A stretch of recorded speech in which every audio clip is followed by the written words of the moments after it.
Mrs. Cora walked slowly up River Avenue in the summer heat, secure within the boundaries of her world. The great ballpark Yankee Stadium was on her right. The blue subway tracks were above her, the tracks colliding up there with the roar of the train as it pulled into the station across the street from the stadium at 161st Street and River. The two constants in my life, Mrs. Cora thought. Baseball and the thump, thump, thump of another train, like my own personal rap music. She had her green purse over her arm, the one that was supposed to look more expensive than it really was, the one the boys upstairs had bought for her birthday. Inside the purse, in the bank envelope, was the $100. Quick cash, they called it. She had just gotten from Bank of New York ATM machine, her food money. But she was suddenly too tired to go back to the Imperial Market. Mrs. C, as the kids in her building called her, the ones she thought of as her baseball boys, was preparing for what could feel like the toughest part of her whole day, the walk back up the hill to 825 Girard from the stadium. Now she moved past all the stores selling Yankee merchandise, Stan's Sports World, Stan the Man's Kids and Ladies, Stan the Man's Baseball World, wondering as she did sometimes if there was some famous Yankee who had been named Stan.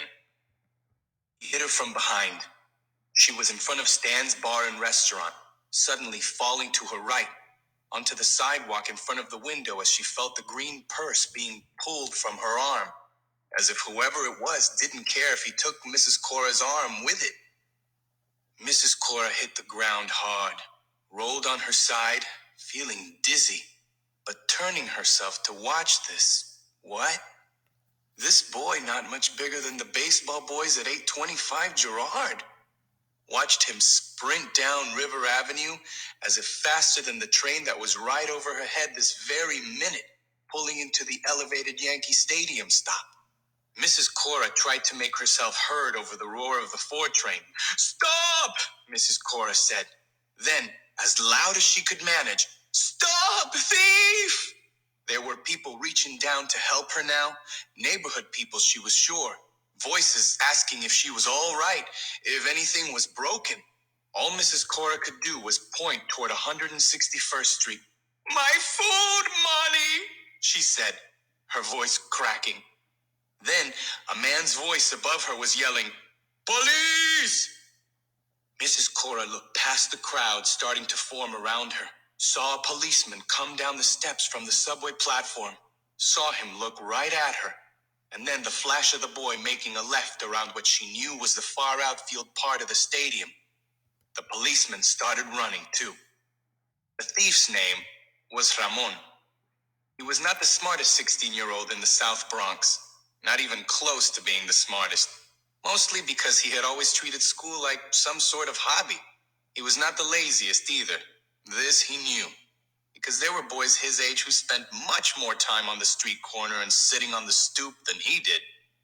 But he was lazy enough and hated the idea of work even more than he hated the idea of school, which is why he preferred to occasionally get his spending money stealing purses and handbags, like the Hulk green one he had in his hand right now. As far as Ramon could tell at this point in his life, the only real job skill he had was this. He was fast. He had been a young soccer star of the neighborhood in his early teens, just across the way on the fields of Joseph Yancey Park. Those fields a blur to him right now as he ran on the sidewalk at the back end of Yankee Stadium on his way to the cobblestones of Rupert Place, which ran down toward home plate. "Stop! Police!" Ramon heard from behind him. He looked around, saw the fat cop starting to chase him, wobbling like a car with a flat tire. Fat chance, Ramon thought. Ramon's plan was simple. He would cut across Rupert Place and run down the hill to McCombs Dam Park, across the basketball courts there, then across the green expanse of outfield that the two ball fields shared there. Then he would hop the fence at the far end of McCombs Dam Park and run underneath the overpass for the exit from the Deegan Expressway, one of the stadium exits. And then Ramon would be gone, working his way back toward the neighborhoods to the north, with all their signs pointing toward the George Washington Bridge, finding a quiet place to count his profits and decide which girl he would spend them on tonight. "Stop! I mean it!" the fat cop yelled. Ramon looked over his shoulder, saw that the cop was already falling behind, trying to chase and yell and speak into the walkie-talkie he had in his right hand all at once. It made Ramon want to laugh his head off, even as he ran. No cop had ever caught him, and no cop ever would, unless they had begun recruiting Olympic sprinters for the New York Police Department. He imagined himself as a sprinter now, felt his arms and legs pumping, thought of the old Cuban sprinter his father used to tell him about. Juan something. No. Juantarena. Alberto Juantarena. His father said it was like watching a god run. And his father, the old fool, wasn't even Cuban. He was Dominican. The only Dominican who wanted to talk about track stars instead of baseball. Whatever. Ramon ran now across the green grass of Macomb's Dam Park, where boys played catch in the July morning, ran toward the fence underneath the overpass.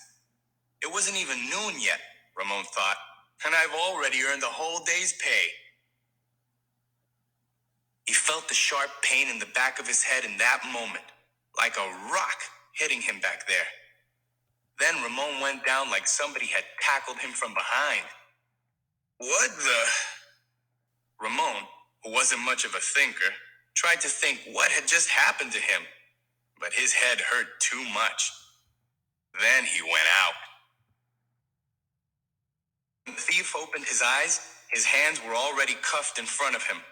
The fat policeman stood with a skinny boy, a tall, skinny boy with long arms and long fingers attached to them, wearing a Yankee t-shirt, a baseball glove under his arm. "What's your name, kid?" The one on the ground said.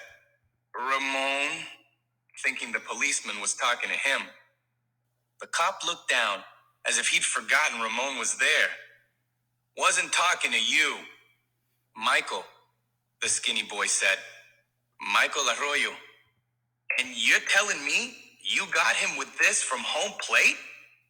The cop held up a baseball that looked older than the old stadium that rose behind them to the sky. "Got lucky, I guess," Michael said. The cop smiled, rolling the ball around in his hand. "You lefty or righty?" Now Michael smiled and held up his left hand like he was a boy with the right answer in class. "Home plate to dead center?" the cop said. Michael nodded, like now the cop had come up with the right answer. "You got some arm, kid," the cop said. "That's what they tell me," Michael said.